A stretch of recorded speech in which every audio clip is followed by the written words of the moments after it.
दोस्तों नमस्कार, मैं विकास लोको पायलट। कैसे हैं आप लोग? आपकी तैयारी कैसी चल रही है? आप लोग कैसे पढ़ रहे हो? उम्मीद है बेहतरीन कर रहे होंगे। 2024 का मेडल पहनने के लिए इंतज़ार कर रहे होंगे। दोस्तों मैंने देखा है मोस्टली आप लोग ऑब्जेक्टिव क्वेश्चन को प्रेफरेंस देते हैं। जो डिजिटल बोर्ड पे जो टीचर पढ़ाते हैं वो केवल आपके पास PYQ कराते हैं। निम्नलिखित विटामिन वसा में घुलनशील है, वसा में घुलनशील विटामिन है, ऐसे क्वेश्चन ऑप्शन दे देता है, ADEBC ऐसा कुछ दे देता है। उसको आप करते हो। ऑब्जेक्टिव क्वेश्चन कम से कम किया करो। साइंस में एग्जाम्पल ज़्यादा आते हैं, साइंस में कंसेप्ट ज़्यादा आते हैं। साइंस में कभी डेफिनेशन नहीं आती, साइंस में कभी सन नहीं आती, साइंस में डेफिनेशंस और सन नहीं आती। साइंस में जो मोस्टली आते हैं ना, वो मोस्टली आपके पास एग्जाम्पल आते हैं। दोस्तों आपने देखा होगा एग्जाम्पल, मात्रक, बीमा और ऐसी चीज़ें आती हैं जो कंसेप्ट बेस पर रहती हैं। तो आज मैं आपको साइंस का बूस्टर दे रहा हूँ। मैंने आपको एक समस्थानिक का बूस्टर पढ़ाया था। उस समस्थानिक में मैंने आपको बताया था कि समस्थानिक आप कर लोगे तो आपका 1 नंबर पक्का हो जाएगा। उस स्टेप को मैं आगे बढ़ाता हूँ और मैं आपको बताता हूँ समभारिक। दोस्तों मेरी एक एक क्लास आपको 1-1 नंबर दिलाएगी। आपको बेहतरीन कंसेप्ट के साथ सीखना है, रटना नहीं है, सीखना है, कंसेप्ट सीखना है। समभारिक को कहते हैं, इंग्लिश में कहते हैं आइसोबार। आइसोबार बोलेंगे दोस्तों। आपने देखा होगा, पहले मैं लिख देता हूँ।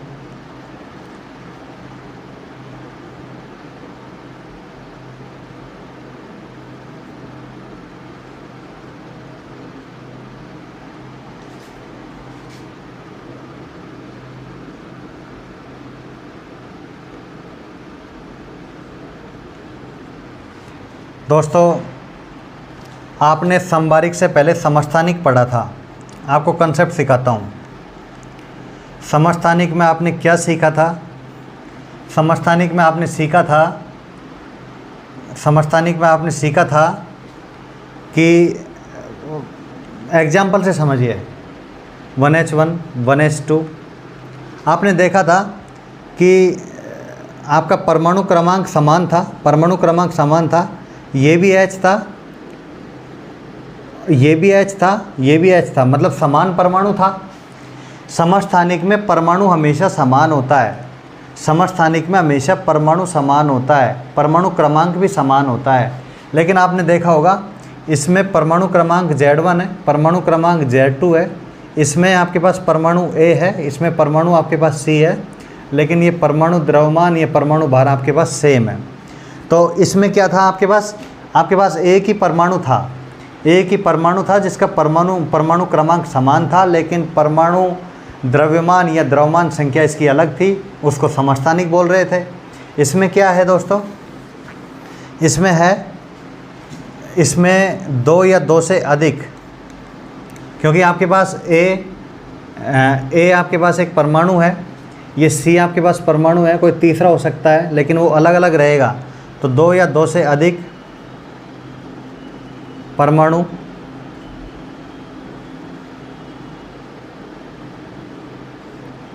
जिनका क्या परमाणु क्रमांक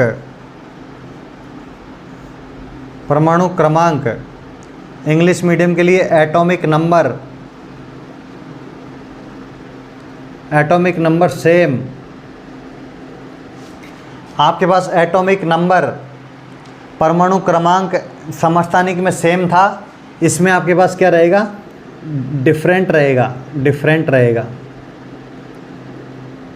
परमाणु क्रमांक आपके पास अलग रहेगा, लेकिन द्रव्यमान संख्या क्या रहेगी?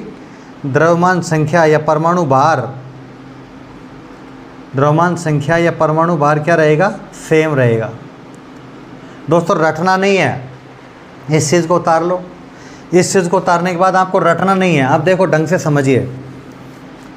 अगर परमाणु क्रमांक समान मिल गया यदि परमाणु क्रमांक यदि आपके पास समान मिल गया, परमाणु क्रमांक समान है, तो परमाणु क्रमांक समान है, जैसे मैं आपको एग्जांपल देता हूँ, परमाणु क्रमांक समान रहेगा तो समस्थानिक रहेगा, लेकिन परमाणु क्रमांक समान नहीं रहेगा लेकिन द्रव्यमान संख्या समान रहेगा तो आपके पास क्या रहेगा, समभारिक रहेगा। जैसे एक एग्जांपल है आर्गन।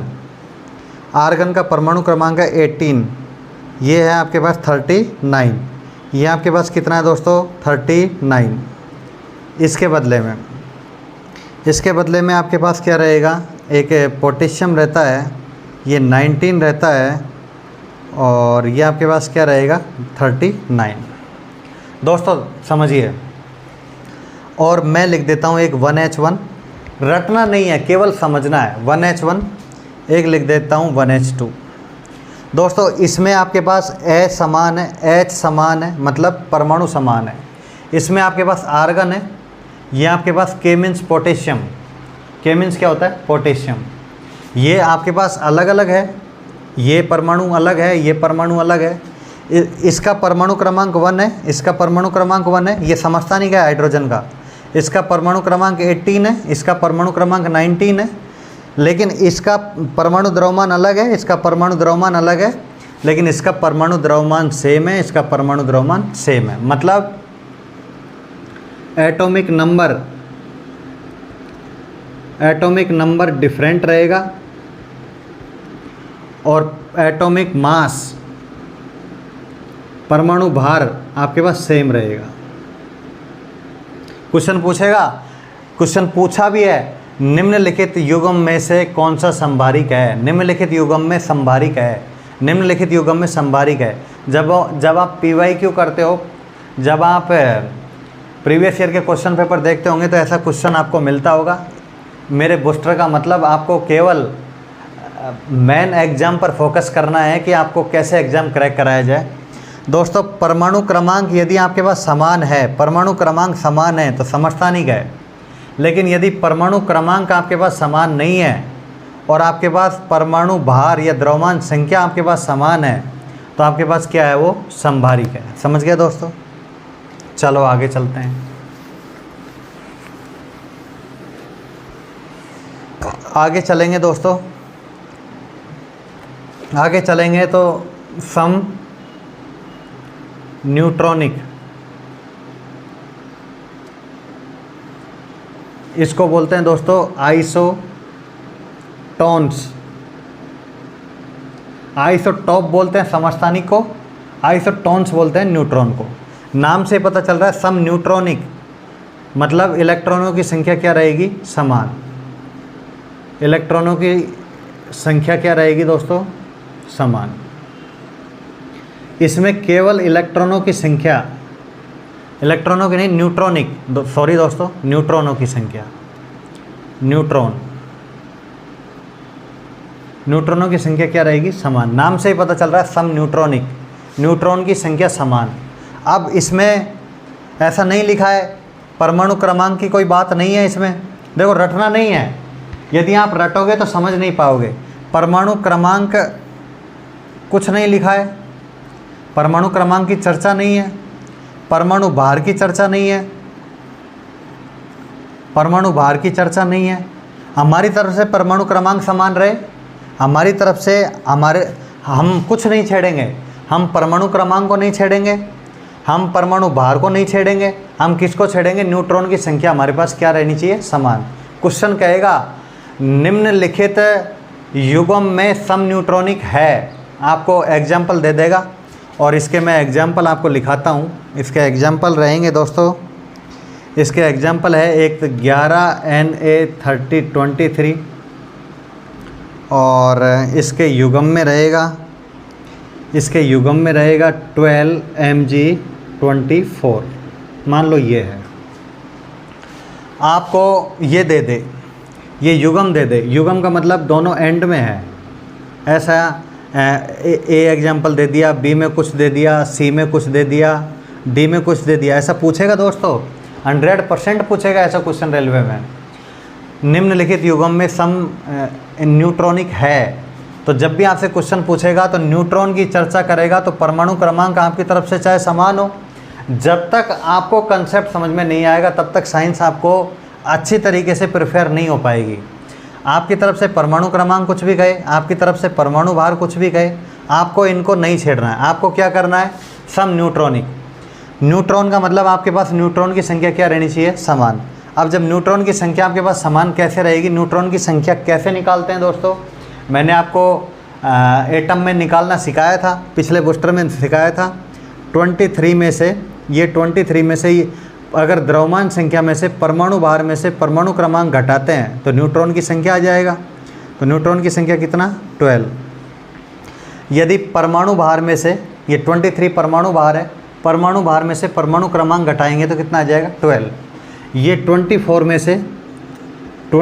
में से ये 12 घटाएंगे तो कितना आ जाएगा, 12। इसका मतलब यहाँ न्यूट्रॉन की संख्या कितनी, 12। यहाँ न्यूट्रॉन की संख्या कितनी, 12। तो इसका मतलब ये युग्म क्या है आपके पास, सम न्यूट्रॉनिक है। ये युग्म आपके पास क्या है, सम न्यूट्रॉनिक युग्म है। ऐसा आपके पास एग्जाम्पल आ जाए, मान लो आपसे कुछ भी कह दे 6C12 और 6C14, तो 12 में से 6 गया तो 6 और 14 में से 6 गया तो 8। इसका मतलब ये न्यूट्रॉन की संख्या यहाँ कितनी है, 6।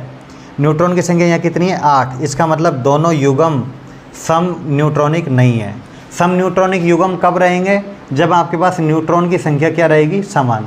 कुछ नहीं करना है, आपके पास जो ऑप्शन में लिखा रहेगा ना, ये ऐसे के ऐसे ऑप्शन में लिखा आएगा, इसमें से इसको घटा के देख लेना, दोनों में से जो अगर इसको घटाने से और इसको घटाने से यदि सेम संख्या प्राप्त हो जाती है, सेम न्यूट्रॉन प्राप्त हो जाएगा, तो वही युग्म आपके पास क्या रहेगा, आइसोटोन रहेगा, सम न्यूट्रॉनिक रहेगा। अगर संख्या प्राप्त नहीं होती है तो वो ऑप्शन आपका क्या रहेगा, गलत रहेगा दोस्तों। ठीक है दोस्तों, आपके पास न्यूट्रॉन की संख्या क्या रहनी चाहिए, समान। अगली बात पे आते हैं, अगली बात पे आएंगे दोस्तों। अगली बात पे आएंगे तो एक कंसेप्ट और आता है, सम इलेक्ट्रॉनिक। क्या आएगा दोस्तों, सम इलेक्ट्रॉनिक।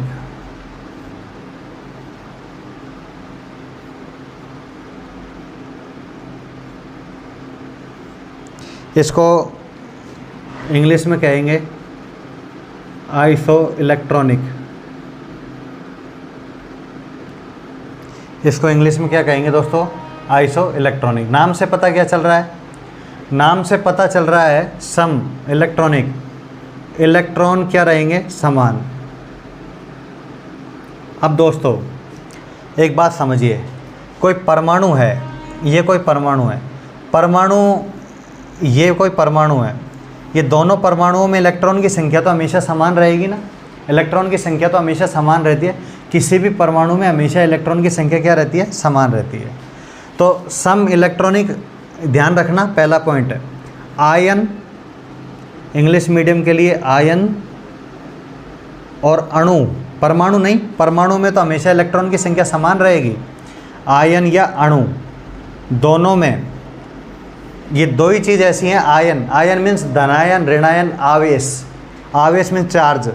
आयन और अणु दोनों में ही सम इलेक्ट्रॉनिक की घटना प्रोसेस होती है। परमाणु में ये घटना प्रोसेस नहीं होती है, क्योंकि सभी परमाणु में इलेक्ट्रॉन की संख्या क्या होती है, समान होती है। अब देखिए दोस्तों, इसका मैं आपको एग्जाम्पल देता हूँ, एग्जाम्पल ढंग से समझना, बिल्कुल न्यू कॉन्सेप्ट आपके लिए हो सकता है आपको, आप किसी भी कोचिंग ले रहे हैं और हो सकता है आपको ये चीज़ नहीं पढ़ाई हो, फाउंडेशन बैच में भी आपको ये नहीं पढ़ाया हो, लेकिन 100% एग्ज़ाम में क्वेश्चन आता है, क्योंकि कंसेप्चुअल क्वेश्चन है। क्वेश्चन आपसे कोई कह दे सम इलेक्ट्रॉनिक परमाणु में संभव है क्या, तो आपको कहना है नहीं, परमाणु में संभव नहीं है। आपको कहना है आयन में संभव है क्या, कहना है आयन में संभव है। आपसे कह दे अणुओं में संभव है क्या, बोल दो अणुओं में संभव है। इसके एग्जाम्पल सुनिए दोस्तों, CH4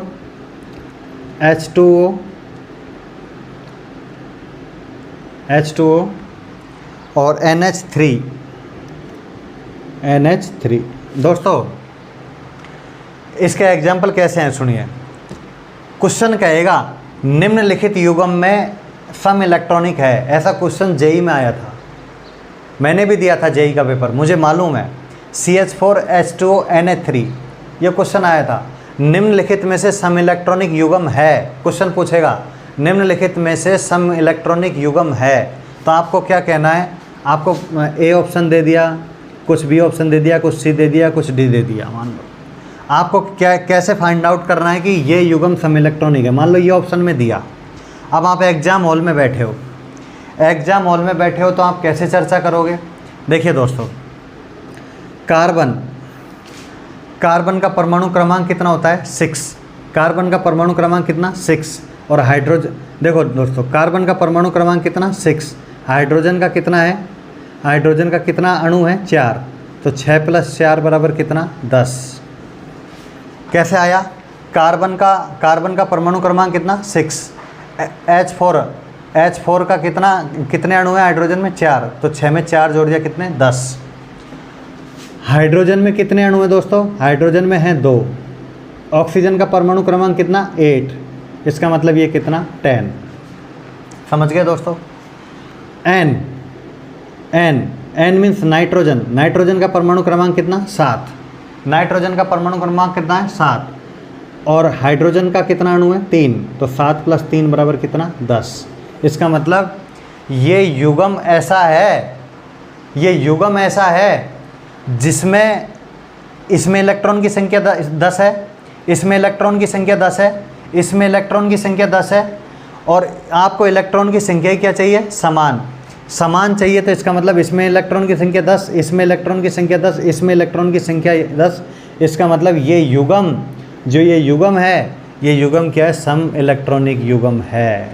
इसका मतलब कौन सा युग्म है? ये सम इलेक्ट्रॉनिक युग्म है। कार्बन का परमाणु क्रमांक 6, हाइड्रोजन के 4, 10, हाइड्रोजन के 2 अणु, ऑक्सीजन का परमाणु क्रमांक 8, नाइट्रोजन का परमाणु क्रमांक 7, हाइड्रोजन के 3 अणु।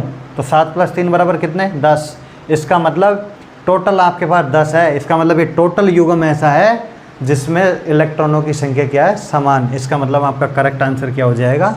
CH4H2NH3। समझ गए दोस्तों? समस्थानिक समझ गए? समस्थानिक में परमाणु क्रमांक समान रहेगा, परमाणु क्रमांक समान रहेगा, परमाणु भार अलग रहेगा। समभारिक में परमाणु भार समान रहेगा, परमाणु क्रमांक अलग रहेगा। सम न्यूट्रॉनिक में आपको परमाणु क्रमांक से मतलब नहीं है, आपको परमाणु भार से मतलब नहीं है। न्यूट्रॉनिक में न्यूट्रॉन की संख्या समान होनी चाहिए, वो ऑप्शन में चेक कर लेना। सम इलेक्ट्रॉनिक में आपके पास इलेक्ट्रॉन की संख्या समान रहेगी। कोई आपसे पूछ ले, विकास सर का बूस्टर पढ़ रहा है, बताइए इलेक्ट्रॉन क्या परमाणु में संभव है? तो बोलना है कि इलेक्ट्रॉन परमाणु में संभव नहीं है। किस में संभव है? आयन में, अणु में। आयन धनायन हो सकता है, ऋणायन हो सकता है। आपके पास क्वेश्चन पूछेगा निम्नलिखित युग्म में सम इलेक्ट्रॉनिक युग्म है, पूछा हुआ क्वेश्चन है। इसका मतलब CH4H2NH3, इनका परमाणु क्रमांक देख लेना। परमाणु क्रमांक आप 10 तक याद कर लेना आवर्त सारणी में। मैं बूस्टर लेकर आऊँगा, उसमें आपको परमाणु क्रमांक भी याद करवा दूंगा, लेकिन उससे पहले आप याद कर लेना। कार्बन का 6, 6 × 4 10 हो गया, सभी का टोटल 10 हो गया। तो इसका मतलब ये युग्म सम इलेक्ट्रॉनिक युग्म है। अब दोस्तों इतनी बात समझ में आ गई, लेकिन कोई भी क्वेश्चन अब हमको छोड़ना नहीं है। ये CH4 है, इसको मीथेन गैस बोलते हैं, मीथेन गैस बोलते हैं। मीथेन गैस का दूसरा नाम है मार्स गैस। क्वेश्चन सारे पूछे हुए हैं, ये एक्स्ट्रा बूस्टर दे रहा हूँ मैं आपको। CH4 का नाम क्या है? Methane gas. मीथेन गैस का दूसरा नाम क्या है? Marsh gas.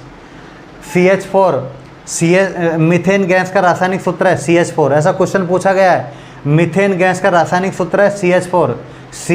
मीथेन गैस का व्यापारिक नाम है मार्स गैस। मार्स गैस का दूसरा नाम है मीथेन गैस।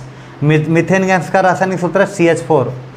ये पानी को आप जानते ही हो, H2 आपके पास पानी होता ही है। और NH3 है अमोनिया। NH3 बराबर क्या है? अमोनिया। NH3 क्या है? अमोनिया। अमोनिया गैस रेफ्रिजरेटर में, फ्रिज में, अमोनिया गैस को फ्रिज में काम में लिया जाता है। फ्रिज में अमोनिया गैस रखी जाती है शीतलक का मतलब है ठंडक के रूप में। अमोनिया गैस की खुशबू आती है। जैसे ही हम फ्रिज को खोलते हैं, जैसे ही हम फ्रिज को अचानक से खोलते हैं, जैसे ही फ्रिज को काफ़ी समय बाद जब हम उसके पास जाते हैं और उसको अचानक से खोलते हैं, तो उसमें जो बदबू आती है, जो खुशबू आती है, वो शीतलक की आती है। और वो शीतलक कौन है? Ammonia gas. वो कौन है? अमोनिया गैस, जो ठंडे किसी भी पेय पदार्थ को, किसी भी चीज़ को ठंडा करने के लिए काम में ली जाती है, वो शीतलक का प्रयोग किया जाता है। और शीतलक के रूप में कौन है? NH3। मीथेन गैस हो गया, मार्स गैस हो गया, NH3 अमोनिया हो गया, H2O पानी हो गया, H के 2 अणु हैं, ऑक्सीजन का परमाणु क्रमांक 8, नाइट्रोजन का 7, कार्बन का 6। दोस्तों कंसेप्ट को क्लियर रखिए, साइंस में सन नहीं आती, साइंस में किसी भी टाइप का कोई ऐसा फिनोमिना नहीं आता जिसको आप रटते हो। साइंस को रटने से साइंस 3 घंटे तक याद रहती है। 3 घंटे याद होने के बाद साइंस, मैथ को तो फिर भी आप याद कर पाओगे, साइंस को आप बिल्कुल याद नहीं कर पाओगे। साइंस फैक्ट पे चलती है। यदि आपके फैक्ट क्लियर नहीं है, यदि आपको कार्बन का परमाणु क्रमांक याद नहीं है, तो आप कितना भी जोर लगा लो, आप तुक्का नहीं दे पाओगे। यदि आपको नाइट्रोजन का परमाणु क्रमांक याद नहीं है, तो तुक्का नहीं दे पाओगे। इसलिए कंसेप्ट पर बात कीजिए, बूस्टर को अपनाइए। मैं जो कर रहा हूँ वो बेस्ट कर रहा हूँ। इन सबको आपके नोटबुक में हैंडराइट कर लेना। और सारे क्वेश्चंस आप चाहे प्रीवियस ईयर के क्वेश्चन मत पढ़ना, चाहे आप प्रैक्टिस सेट मत लगाना, लेकिन बूस्टर डोज पढ़ जाओगे तो आपको मैं 2024 में एक मेडल दिला दूंगा। नमस्कार, फिर मिलेंगे एक छोटे से ब्रेक के बाद।